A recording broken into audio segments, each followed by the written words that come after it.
अमरावतीचा mega textile park औरंगाबादला पळवण्याचं कारस्थान भाजपा महायुतीच्या सरकारचे षडयंत्र आहे असा आरोप माजी पालकमंत्री डॉक्टर सुनील देशमुख यांनी पत्रकार परिषदेतून केला आहे.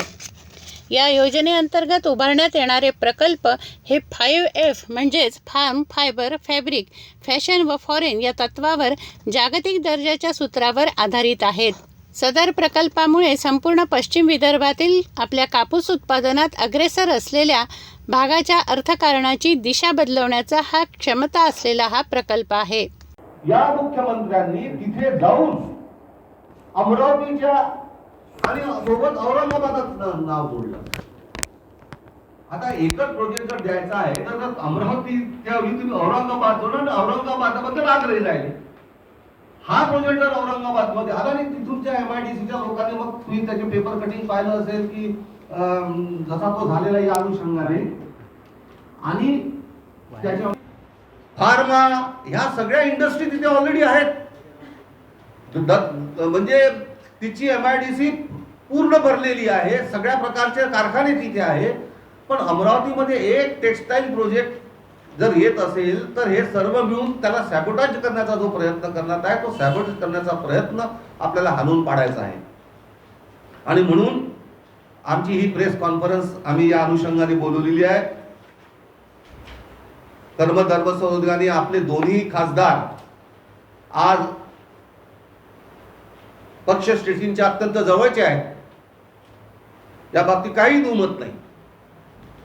तर त्यांनी आपली पॉवर वापरली पाहिजे हे आमचं अत्यंत प्रामाणिक त्यांना सांगणं आहे की तुम्ही अत्यंत जवळचे आहात. तुमची जी कार्यपद्धती आहे त्या कार्यपद्धतीशी आम्ही कितीही सहमत नसू, पण अमरावतीच्या भल्यासाठी, अमरावती जिल्ह्याच्याच नव्हे तर पश्चिम विदर्भाच्या भल्यासाठी तुम्ही असलेली असलेली जी पॉवर आहे, तुमच्याजवळ असलेले जे पक्षश्रेष्ठीचं वजन आहे ते वजन खर्ची करून तुम्ही हा जो प्रकल्प जो अमरावतीला प्रस्तावित होता तो औरंगाबादला जात आहे. जर तुम्ही करणार नाही तर तुम्ही अमरावती जिल्ह्याच्या आणि अमरावती जिल्ह्यातील जनतेशी विश्वासघात करत आहे हे आमचं प्रामाणिक मत आहे. किती मोठी प्रसिद्धी सगळ्याच वर्तमानपत्रांनी याला ऑरिकला जो प्रकल्प होणार आहे त्याच्यासाठी दिलेली आहे. तिथले सगळे जनप्रतिनिधी, तिथले सगळे पत्रकार, तिथले सगळ्या MIDCच्या असोसिएशन या सगळ्या त्याच्यासाठी भिडलेल्या आहेत. तर हा प्रकल्प अमरावती जिल्ह्याच्या बाहेर जाऊ नये याच्यासाठी सातत्याने सर्वांनी प्रयत्न केले पाहिजे. कारण की तो एक तर अनुशेषग्रस्त जिल्हा, सर्वात जास्त आत्महत्या शेतकऱ्यांचा या पश्चिम विदर्भात, कॉटन ग्रोईंग एरिया, कापूस उत्पादक शेतकरी, आणि असा हा प्रकल्प की जो आमूलाग्र बदल या परिसरामध्ये करून आणू शकतो. तो प्रकल्प जर जात असेल तर तो मला असं वाटते की याच्यासाठी सर्वांनी लढा देण्याची गरज आहे. दुसरा प्रकल्प आपण सर्वजण पाहत आहे, 2011 मध्ये तत्कालीन राष्ट्रपतींनी जो भारत डायनामिक लिमिटेड जो प्रकल्प आला होता, 536 हेक्टरची जागा त्यांना दिली. तिथे 4.5 कोटी करून तिथे कंपाऊंड वॉल बांधला. आम्हाला जी अनकन्फर्म झोन म्हणजे शेवटी तो रक्षा विभागाचा विभाग आहे, आम्ही माहितीच्या अधिकारामध्ये मागायचा प्रयत्न करू, पण तो डिफेन्स सेक्टर असल्यामुळे माहितीच्या अधिकारामध्ये ते देऊ शकत नाही असं मला समजलं. आमची अशी माहिती आहे की हाही प्रकल्प हैदराबादला चालला गेला आहे. आणि कारण काय की मधल्या काळामध्ये डिफेन्स सेक्शनमध्ये, संरक्षण क्षेत्रामध्ये खाजगी उद्योजकांना त्यांनी प्रवेश दिला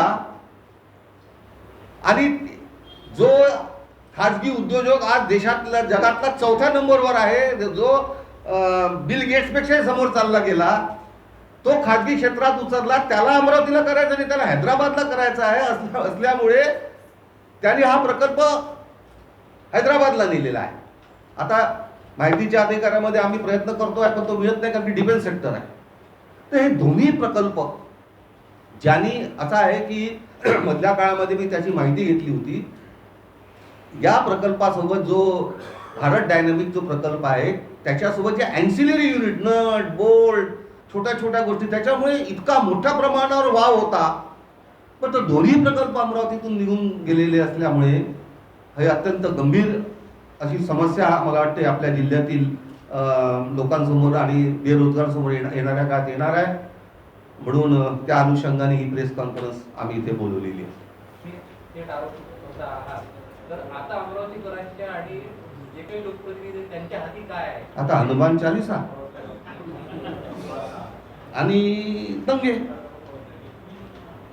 एवढंच.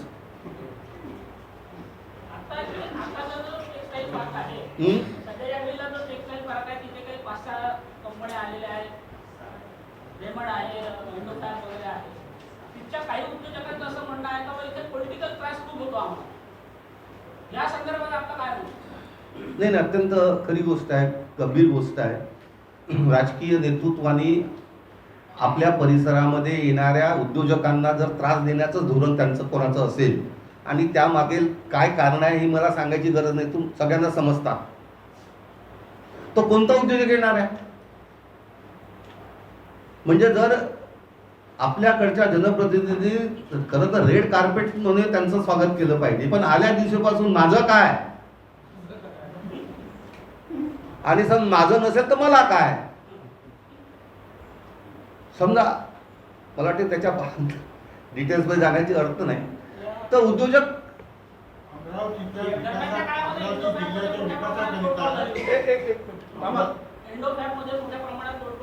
श्याम इंडो फॅब मध्ये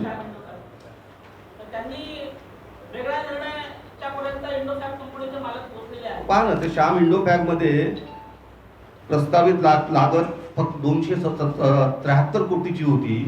प्रत्यक्ष लागत फक्त त्यांनी 68 कोटीचीच केली, थांबून ठेवली. दुसरा त्यांनी जो त्यांचा फेज 2 होता तो त्यांनी केलाच नाही. म्हणजे 200 जेव्हा ती श्याम इंडो फॅब जेव्हा आली होती तेव्हा त्यांनी ते प्रस्तावित केलं होतं की 273 कोटीची इन्व्हेस्टमेंट आम्ही या प्रकल्पामध्ये करू, फेज 1 आणि फेज 2. फेज 1 मध्ये त्यांनी केली, त्यांना या प्रकारच्या अडचणी निर्माण झाल्या. या प्रकारचे म्हणजे तुम्ही जे सांगितलं की काही जनप्रतिनिधींनी दुसऱ्या प्रकारचा हे केला, त्याच्यामुळे त्यांनी फक्त 68 कोटीची लागत केली, बाकीचा फेज 2 थांबवून ठेवला.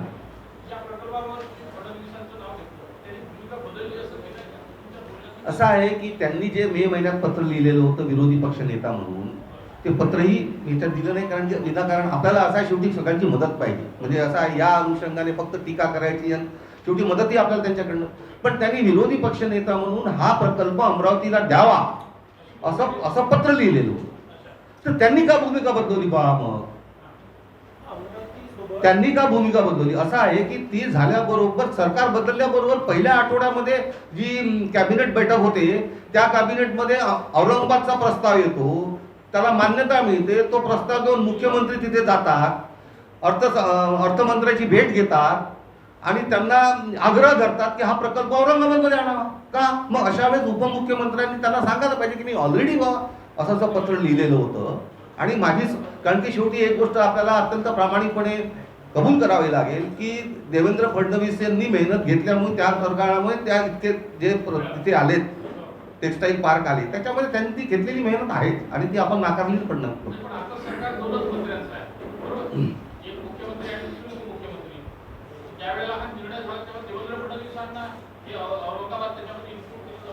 आता हा प्रश्न देवेंद्र फडणवीसला कोण विचारतो?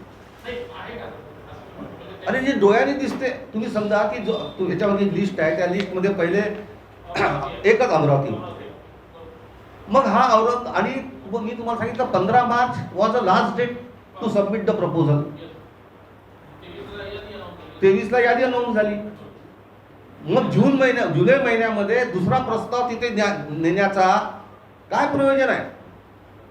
प्रयोजन हेच आहे की अमरावती कॅन्सल करा, आम्हाला द्या. हे बघा, असं आहे त्यांनी तिथे अमरावती ऑलरेडी गेलेला आहे, त्यांनी औरंगाबाद नाव त्याला जोडलं. नियम काय म्हणतो, चौकट काय म्हणते, एकाच स्टेटमध्ये एकच प्रकल्प. मग ते एक तर अमरावतीला होईल किंवा औरंगाबादला होईल. असाच नियम मेडिकल कॉलेजच्या संदर्भात पण होता. तो नियम शासनाने बदलवला आणि अमरावतीत 2 मेडिकल कॉलेज मंजूर केले, दुसरं मंजूर केलं. तर अशा पद्धतीचा असं आहे की ही केंद्र मेडिकल कॉलेज मान्य करण्याची राज्य शासनाची भूमिका असते. केंद्र शासनाने अर्थसंकल्पामध्ये एखादी गोष्ट डिक्लेअर केल्यानंतर ते त्या चौकटीत राहण्याचा प्रयत्न करतील की नाही, पण आपल्याला मिळालेलं काढून घेत आहे याच्या बाबतीत आपण जास्त आग्रही असलं पाहिजे की नाही, की का काढतायत. फडणवीस आणि शिंदे शिवाय कोणी घर का भेदी आहे का याच्यात या प्रकरणात असं आपल्याला काही वाटते का? बघा, असं आहे की शेवटी आज कॅबिनेट 2च माणसाची आहे आणि निर्णय 2च माणसं घेऊ शकतात आजच्या घडीला.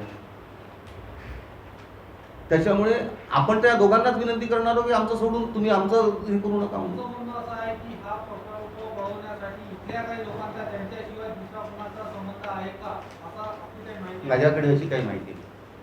मग आता या अमरावतीच्या विकासात जे मारेकरी ठरत आहेत या प्रकल्पाच्या अनुषंगानं ते फडणवीस आणि शिंदे आहेत का?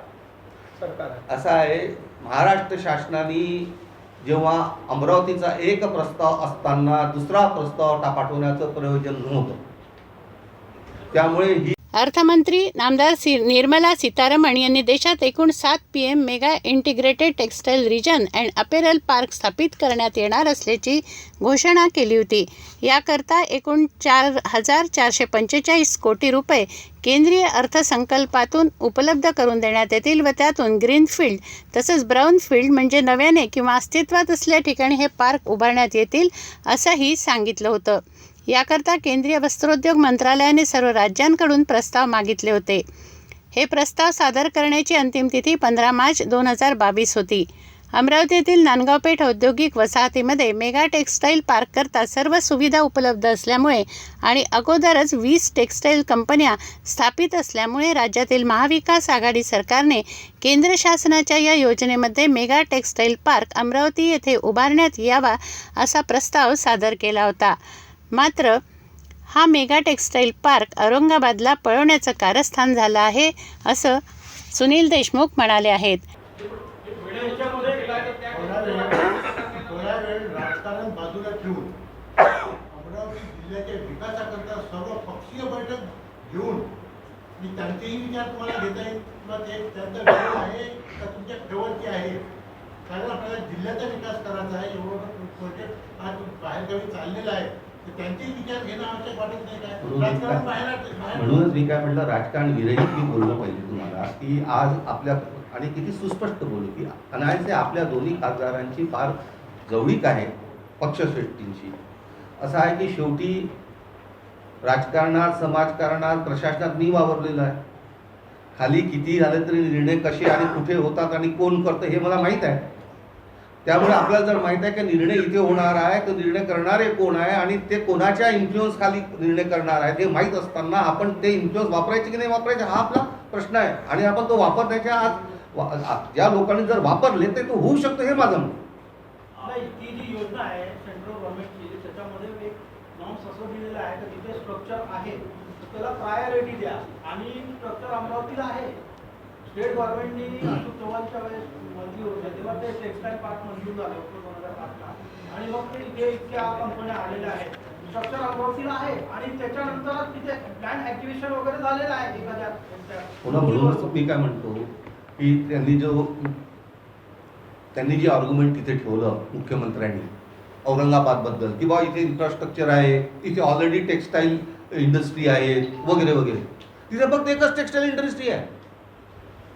आपल्याकडे सांगितलं, आपल्याकडे तर लिस्ट आहे पूर्ण एवढ्या टेक्सटाईल इंडस्ट्रीची. 12 टेक्सटाईल इंडस्ट्री ऑलरेडी आहे. त्यामुळे आपण मेरिटवर त्यांच्या समोरच आहोत. माझी माहिती डॉक्टर साहेब लक्षात अशी आहे हा जो प्रपोजल आहे तारीख मार्च महिन्याची ती अमरावती गेलेला आहे, बरोबर आहे, ठीक आहे. पण आता ते तारीख केलेली आहे. त्याच्यानंतर शिंदे मुख्यमंत्र्यांनी औरंगाबादचा प्रस्ताव दिलेला आहे, पण ते तारीख गेलेली आहे. अमरावतीचा प्रस्ताव ऑलरेडी त्यांच्याकडे आहेच ना. तर असं काही त्यांनी अजून क्लिअर केलं नाही का औरंगाबादला त्यावेळेस? माझी माहिती क्लिअर झालं.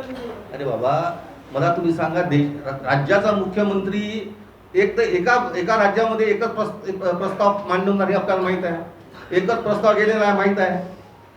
तो प्रस्ताव तिथे जाऊन तो डिक्लेअर झाला हेही माहीत आहे. असं असताना दुसरा प्रस्ताव नेण्याच्या मागे काही तर कारण असतील की नाही. तो प्रस्ताव असा आहे का त्यांनी असं म्हटलं की अमरावतीला तुम्ही देऊन राहिले ना, संयुक्त औरंगाबादला पण द्या आणि तिथे पण एक टेक्सटाईल आहे असं माझी माहिती आहे. त्याने तुमची एक गोष्ट समजून घ्या, हे काही प्रत्येक राज्यात प्रस्ताव नाही, राज्यात ऐका ना, आहे. नाही ना, ऐकून घ्या. पूर्ण देशात 7 होणार आहे. Yes. स्पष्ट ऐकून घ्या. देशात काही 7च राज्य नाही आहे. म्हणजे पहिली लढाई तर महाराष्ट्रात आणण्यासाठी करावी लागेल आणि मग महाराष्ट्रातली अमरावतीत आणण्यासाठी लढाई होणार आहे. असं असताना आपण असं गृहीत धरायचं की राज्यांना, बाकी राज्यांना काहीच नाही मिळणार, आणि अमरावतीत 2 7 मिळतील. तर हे मला असं वाटतं. आपल्या माहितीसाठी सांगतो, सर्वात आधी बातमी मी दिलेली आहे. नाही नाही नाही. नाही असेल. टेक्सटाईल पार्क काय आहे काय नाही आहे सुरुवातीपासून मी त्याचा येस येस बिलकुल. आम्ही तुम्हाला सांगण्याचा प्रयत्न करतोय की पुऱ्या देशात 7 होणार आहे, समजून घ्या.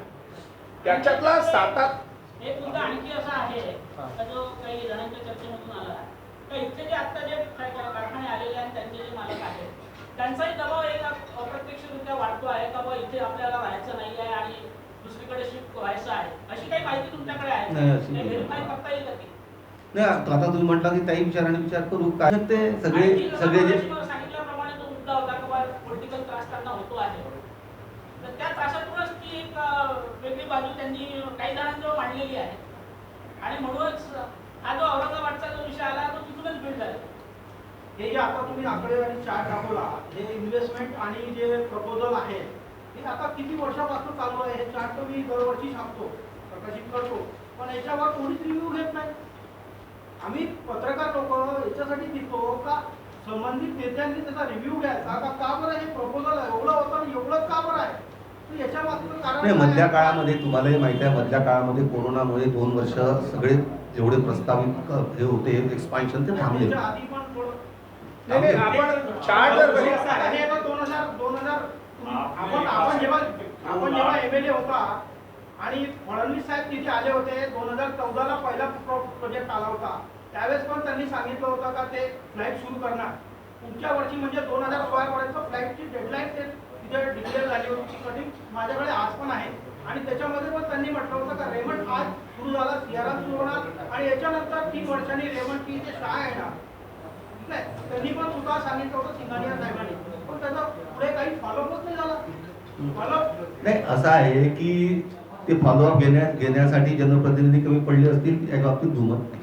पण शेवटी जे इंडस्ट्रियलिस्ट येतात ते काही दानपुण्य करायला येत नाही की बा की आपल्याला खूप अमरावतीला खूप पुण्य कमवायचं आहे, असं तर नाही आहे. तर जेव्हा तो सिनेरिओ पाहतात पूर्ण वर्ल्ड इकॉनॉमीचा आणि याचं, तेव्हा ते आपला निर्णय बदलत असतात. बरं, हे प्रत्येक ठिकाणी घडतं. म्हणजे असं आहे की ते नागपूरला बाबा येणार होते, नाही आले. तर असे अनेक, कारण की इंडस्ट्रियलिस्ट ज्या उत्साहाने, कारण की माझं असं म्हणणं आहे जेवढे LOA साईन होतात त्याच्यातले 30% LOA पूर्णत्वात जात नाही. कारण की सुरुवातीला जो उत्साह असतो मग हळूहळू त्यांची परिस्थिती पाहून, बरं त्यांची अनेक असतात, बँकेचे लोन, त्यांचे सगळे ज्या प्रस्तावात असतं बँकेचं लोन मिळेल हे मिळेल, त्यांच्याही खूप अडचणी असतात. मग त्याच्यामधून ते हळूहळू एक निष्ठच जातात. पण आजच्या घडीला महाराष्ट्रामध्ये औरंगाबादपेक्षा जास्त इंडस्ट्री आहेत की नाही टेक्सटाईलच्या. बिलकुल आहे. अमरावती लँड ॲक्विजिशन आहे, केलेलं आहे, पाण्याची उपलब्धता आहे, इलेक्ट्रिसिटीची उपलब्धता आहे, कॉटन बेल्ट आहे, शेतकरी आत्महत्याग्रस्त आहे. म्हणजे या सगळ्या गोष्टी जर अनुषंगाने जर पाहिल्या तर महाराष्ट्रामध्ये जर व्हायला पाहिजे तर अमरावतीला प्राथमिकता दिली पाहिजे, हे आमचं प्रामाणिक मत आहे. मुद्दा हा नाही आहे की व्यापारी पुण्य कमवायला की पैसा, मुद्दा हा आहे की त्या संदर्भातले प्रस्ताव जर रखडले जात असेल वर्षानुवर्ष, त्या अनुषंगानं जनप्रतिनिधी, आमदार असो किंवा मंत्री असो कधी रिव्ह्यू घेत नाही, कधी मीडियासमोर येत नाही, सांगत नाही. आता हा प्रस्ताव विषय गेला, हातचा सुरू झाला त्यावर तुम्ही सांगायला आहे. यापूर्वी आमदार बोंडेंनी तेव्हाचा आरोप केला होता की मेडिकल कॉलेज इथून पळवलं जात आहे तुमच्या सत्तेच्या कार्यकाळामध्ये. त्यावेळी तेच आमदार होते तेव्हा. हो ना, त्यांनी असा आरोप केला होता की पळवलं गेलं मेडिकल कॉलेज. तेव्हा फक्त जनप्रतिनिधींनी एक प्रेस नोट काढून मन की बात केली आणि सांगितलं, पण कधीही प्रेस कॉन्फरन्स घेऊन त्याचा रिव्ह्यू दिला नाही की नेमकं त्याची काय वस्तुस्थिती आहे. आज तुम्ही आरोप करताय की त्यांनी हा प्रकल्प बनवला. MRTCच्या अधिकाऱ्यांना आम्ही संपर्क केला तुमच्या प्रेसच्या अनुषंगानं, ते सांगायला तयार नाही की हा प्रस्ताव गेला नाही गेला, आम्हाला माहिती, मुंबईशी कॉल करा. मग तुमच्या माहिती तथ्य आहे हे आम्ही कसं ग्राह्य करा? असं मी तुम्हाला डॉक्युमेंट तुमच्या दिले. माहितीने ओव्हरऑल तुम्ही कधी बोंडे आरोप करतात, कधी ते करतात, कधी तुम्ही करतात. नाही नाही, मी बघा, मी जी वस्तुस्थिती आहे ती तुमच्या समोर मांडलेली आहे. आणि वस्तुस्थिती मांडत असताना त्याचे जे पुरावे आहेत ते तुम्हाला दिलेले आहेत. असं तर नाही मी की काही बोललो की ज्याला वस्तुस्थितीला काही आधार नाही म्हणून. तुम्हाला हेही सांगितलं आहे की 15 मार्च लास्ट डेट होती, 23 मार्चला डिक्लेअर झालं. महाराष्ट्रामध्ये एकमेव प्रकल्प अमरावतीचा झाला. हा दुसरा प्रकल्प घुसडायचं कारण नव्हतं. फडणवीस यांनी जेव्हा या प्रकल्पासाठी अमरावतीची शिफारस केली होती, अमरावतीसाठी पत्र दिलं होतं, आता ते उपमुख्यमंत्री आहेत. हा एवढा प्रकार घडल्यानंतर त्यांना काही आता प्रसारमाध्यमातून कळायला जबाबदार आहे. परंतु आपण व्यक्तिशः काही इथल्या त्यांच्यापर्यंत ही बाब नोंदवल्या जाईल का की हा प्रकल्प आपण का असा केला आणि अमरावतीचं नाव आहे? म्हणजे मी पेपरमध्येच वाचलं म्हणजे का की MIDCच्या अध्यक्षांनी त्यांना SMS केलेला आहे. आम्ही पण त्यांना त्या अनुषंगाने सांगण्याचा प्रयत्न करू अशी अडचण निर्माण झालेली आहे.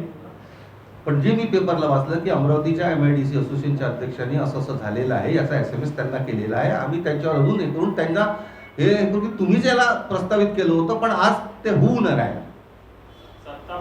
यहाँ पे अगर मान लीजिए ऐसी स्थिति में आपने लिखा है कि 2 लाख लोग हैं, उनका ऐसे जीवन आधारित है। एक परिवार में 4 लोग रहते हैं तो करीब 8 लाख लोग। इन लोगों के लिए आपका आगे का क्या डिसीजन है? आप क्या करने वाले हैं? देखो ऐसा है कि अपन स्टेप वाइज जाना चाहिए. पहले मुझे मालूम है कि निर्णय कौन करने वाला है, निर्णय को इन्फ्लुएंस करने वाले लोग कौन है. आज अपने पास ऐसे कौन लोग हैं कि वो जो निर्णय को इन्फ्लुएंस करने वाले उनको अच्छे ताकत से बता नहीं सकते. पहले अपन उनको बताएंगे और उसके बाद भी यदि नहीं होता है और हमको ऐसा लगता है कि भाई इतना होने के बाद भी ये नहीं कर तो फिर संघर्ष के सिवा दूसरा इलाज ही नहीं है. और संघर्ष के लिए फिर यहाँ के युवाओं को, यहाँ के बेरोजगार लोगों को, यहाँ के प्रेस को, यहाँ के MIDC एसोसिएशन को सबको साथ में लेना पड़ेगा. पर स्टेप ऐसा है पहले दिन से कन्फ्रंटेशन लेने से फायदा नहीं रहता क्योंकि अपन ने टाइम भी देना चाहिए सामने वालों को. यदि कोई बात अच्छे से हो रही है और करना चाहते हैं तो अपन को भी टाइम भी देना चाहिए. आज तो शुरुआत की है. अब इसमें आने वाले समय में वो क्या स्टेप्स लेते हैं, आने वाले समय में वो क्या उसमें सुधारना कर सकते हैं, उस पर अपन पुराने इसमें की नहीं थी. अभी उन्होंने 1000 हेक्टर उसको लग की जो जमीन है उसके ऑलरेडी नोटिसेस इशू कर दिए हैं. है ना अजूबे है, उन्होंने ऑलरेडी. दूसरा सवाल, और इनको 1000 हेक्टर चाहिए, इनको 1000 एकड़ ही चाहिए. आप समझे, अपन तो ज्यादा के बता रहे हैं. ये करने में 1000 एकड़ की ही जमीन की जरूरत है. 1000 हेक्टर में 2500 एकड़ हो जाती है. दूसरा सवाल सर, आपके ही कार्यकाल में जो टेक्सटाइल पार्क आया है जिसका खुद मुख्यमंत्री रहते समय फडणवीस जी ने उद्घाटन किया, उस टेक्सटाइल पार्क के कारखानदार यहाँ से भागने के मूड में बताया ना उन्होंने भी. नया टेक्सटाइल पार्क लेके भी अगर आ गए अमरावती में और यहाँ के पॉलिटिशियंस की वजह से अगर कोई आने को तैयार नहीं तो क्या फायदा? उसका उत्तर दिया ना मैंने, अभी उनके इसमें उत्तर मैंने दिया. तो कोई आएगा नहीं तो फायदा क्या है? मैंने कि कुछ लोगों का ऐसा है, कोई जनप्रतिनिधि को अपनी इसमें सुधारना करना पड़ेगा. अरे अपने वो उनकी अड़चन से या उनकी तकलीफों से यदि आने वाला इंडस्ट्रियल भाग रहा है तो उसको उनको इसमें सुधारना करना पड़ेगा ना उनको. आपको लगता है सुधार की गुंजाइश है? तो आप मदद करेंगे. अगर वो नहीं करेंगे तो आपकी ड्यूटी है फिर उसको सुधारने की. तुमचं चांगलं आहे, तुम्ही त्यांना भेटणार आहे काय? कुणाला मी सांगितलं असं आहे, मी प्रशासनामध्ये राजकारण इतक्या वर्षापासून निर्णय कुठे होतात हे मला माहीत आहे, निर्णय कोण करते हे मला माहीत आहे, त्या निर्णयावर कोण इन्फ्लुअन्स करू शकते हे मला माहीत आहे. तर त्या लोकांना आपण पहिले सांगितलं पाहिजे की नाही. म्हणजे मी आज जाऊन गृहमंत्र्यांना किंवा सीतारामनला भेटू शकतो का? भेटू शकतो. किंवा मी जाऊन PM मोदी साहेबांना भेटू शकतो का? नाही भेटू शकतो. मला माझ्या मर्यादा माहीत आहे. पण हे कोण भेटू शकतं हे जर मला माहीत असलं आहे तर मी त्यांना कमीत कमी कामाला लावणं तरी आपलं काम आहे की नाही. ते कामाला लावण्यासाठी बैठक आहे ही प्रेस कॉन्फरन्स. स्वतः मंत्री महोदय त्या मतदारसंघाला रिप्रेझेंट करतात. आता तर एकलं कॅबिनेट होणार आहे. काही जबाबदारी त्यांनाही दिली पाहिजे ना. सगळी जबाबदारी आपणच घेतली पाहिजे.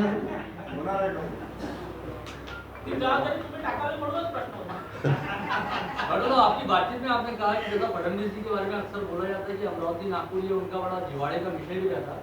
शिंदे जी के सामने उनका वेट थोड़ा कम पड़ गया कि यहाँ का वो औरंगाबाद जाता है. ऐसा है कि ये राजनीतिक प्रश्न है. मैं ऐसे ही बोलूँगा कि एक्शन से दिखना चाहिए.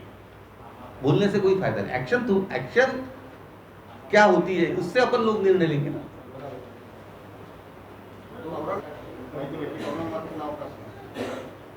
तसंही तुम्ही पाहिलं असेल की विदर्भाकडे सातत्याने दुर्लक्ष होते. मी तर अनुशेषाचा एवढं मोठी लढाई केली. आता तुम्ही विषय काढला म्हणून सोलापूरला 40 कोटीचे एअरपोर्ट लावू शकते, अमरावतीच्या एअरपोर्टला का नाही दिले अर्थमंत्र्यांनी पैसे मागच्या काळात? का नाही दिले?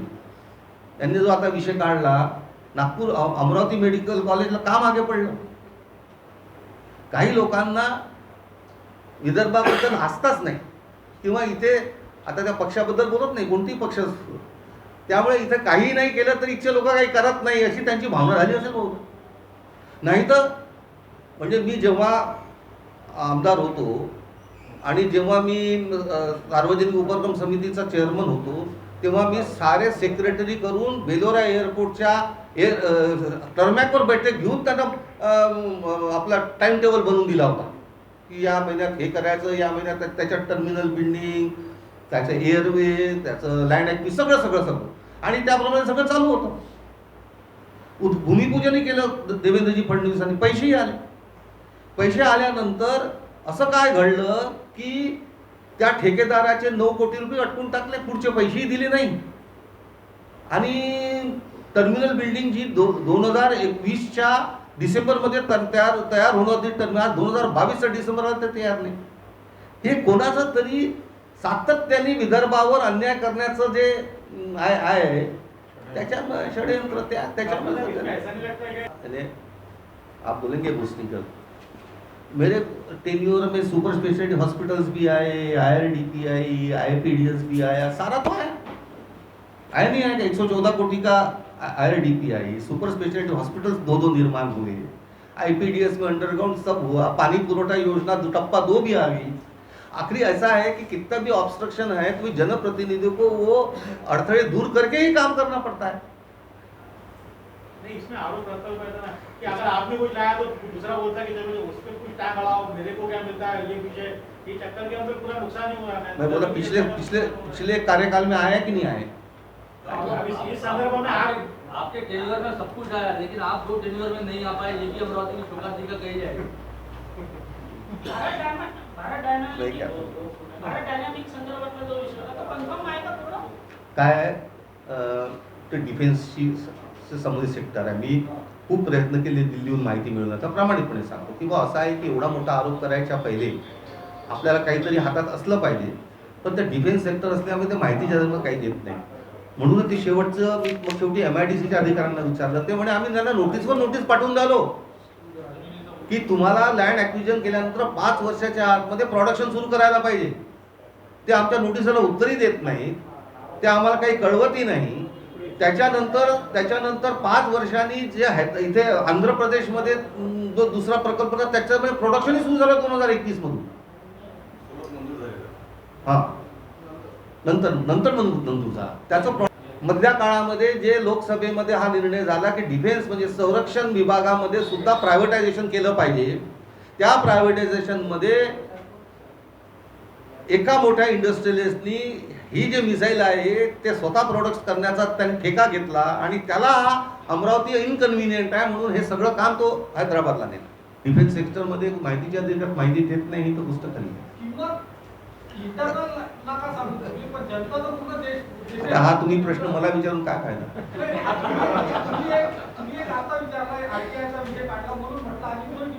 अजून काही आणि आमची काय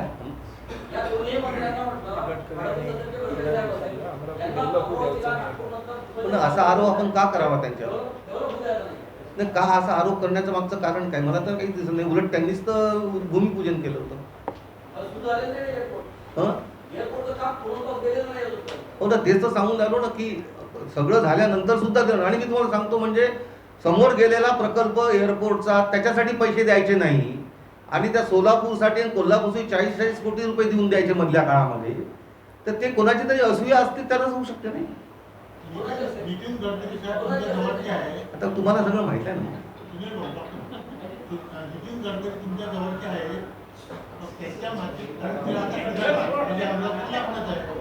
त्यांच्या माध्यमातून काही प्रयत्न करता येईल का? करणाऱ्या पण ते परवाच ऐकलं त्यांनाही राजकारणाचा कंटाळा आलाय. आर्थिक वर्षामध्ये तत्कालीन अर्थमंत्र्यांनी देशामध्ये 7 मेगा प्रोजेक्ट टेक्स्टाईल झोनमध्ये मेगा प्रोजेक्ट निर्णय करण्याचा निर्णय घेतला होता. त्या अनुषंगाने एका राज्यामध्ये एक टेक्स्टाईल झोन देण्यासाठी प्रस्ताव मागितले होते. त्याप्रमाणे 15 मार्च जी त्यांची डेडलाईन होती प्रस्तावाची, त्यामध्ये महाराष्ट्रामधून फक्त अमरावतीचा प्रस्ताव तिथे गेलेला होता. आणि त्यामुळे अमरावतीला हा मेगा प्रोजेक्ट होणार की ज्याच्यामध्ये 4,445 कोटी रुपये पूर्ण देशामध्ये खर्च करणार, 1 लाख लोकांना डायरेक्ट रोजगार आणि 2 लाख लोकांना इनडायरेक्ट रोजगार, आणि ज्या अनुषंगाने 5F म्हणजे फार्म, फॅब्रिक, फॅशन आणि फॉरेन असा म्हणजे आंतरराष्ट्रीय दर्जाचा असा प्रकल्प तो तयार होणार होता. आणि नवीन सरकार आल्याबरोबर काही कारण नसताना त्यांनी औरंगाबादचं नाव त्याच्यामध्ये घुसाळलं. म्हणजे डेडलाईन संपल्यानंतर प्रस्तावित केलं आणि राज्याचे मुख्यमंत्री शिंदेसाहेब हे आता ते औरंगाबाद मध्ये करण्यासाठी अत्यंत आग्रही दिसले. हा मला वाटते आपल्यावर अमरावती जिल्ह्यावरच नाही तर पश्चिम विदर्भावर असलेला मोठा अन्याय आहे. म्हणून आमची त्यांना विनंती राहणार आहे की आमचा प्रस्ताव तिथे गेलेला आहे, आमच्याकडे सगळे इन्फ्रास्ट्रक्चर तयार आहे, लँड ॲक्विजिशन झालेलं आहे, पाण्याची उपलब्धता आहे, इलेक्ट्रिसिटी उपलब्धता आहे, कॉटन ग्रोईंग एरिया आहे, कापूस उत्पादक विभाग आहे. आत्महत्याग्रस्त विभाग असताना तुम्ही आमच्याकडचा असताना प्रस्ताव तिथे औरंगाबादसाठी का तुम्ही आग्रही आहात? जिथे ऑलरेडी मोठी इंडस्ट्री आहे, म्हणजे ॲटोमोबाईल इंडस्ट्री आहे, लिकर इंडस्ट्री आहे, फार्मा इंडस्ट्री आहे. इंडस्ट्रीची भरमार असताना आणि अमरावतीसारखा अत्यंत मागासवर्गीय विभागात असलेला प्रस्ताव पळवून नेताना आपण थोडासा विचार करायला पाहिजे होता इथल्या शेतकऱ्यांचा आणि इथल्या लोकांच्या, बेरोजगार लोकांचा. आणि म्हणून माझी विनंती राहणार आहे की तुम्ही, आणि मुख्य म्हणजे तत्कालीन विरोधी पक्षनेते देवेंद्रजी फडणवीस यांनी स्वतः पत्र लिहिलं होतं पियुष गोयलांना की हा प्रकल्प अमरावती इथे यावा म्हणून. त्यांनी जेव्हा हा प्रकल्प मुख्यमंत्री औरंगाबादला नेत आहेत त्यांनीही आपलं मौन सोडलेलं नाही. तर त्यांच्या या मुख्यमंत्र्यांनी घेतलेल्या भूमिकेला त्यांचा पाठिंबा आहे का? आणि नसेल तर त्यांनी त्यांना सांगायला तर पाहिजे की हा प्रस्ताव अमरावती इथेच होईल आणि त्यासाठी मी ऑलरेडी पत्र लिहिलेलं आहे. आणि हा मला वाटतं आत्महत्याग्रस्त आणि अनुशेष असलेला जिल्हा असल्यामुळे हा प्रस्ताव इथे नेण्यात येऊ नये असं आम्हाला प्रामाणिक वाटते. आमचे दोन्ही खासदार जे आज हायकमांडच्या अत्यंत जवळच आहे असं त्यांचं म्हणणं आहे, त्यांनी आपला इन्फ्लुअन्स वापरून कोणत्याही परिस्थितीमध्ये हा प्रकल्प अमरावतीमधून जाऊ नये यानं प्रयत्न करावे. हे परवा माझ्या लक्षात आणून दिलं. मी त्यांच्याशी बोलणार आहे आणि त्यांना विनंती करणार आहे की आपणही आपलं इन्फ्लुअन्स वापरून हा प्रस्ताव अमरावतीसाठीच मान्य करावा. पत्रकार परिषदेला काँग्रेस प्रवक्ता दिलीप एडतकर, शहर काँग्रेसचे अध्यक्ष बबलू शेखावत, काँग्रेस प्रवक्ता मिलिंद चिमोटे, प्रदेश काँग्रेस कार्यकारिणीचे भैया पवार, माजी महापौर विलास इंगोले आदी उपस्थित होते.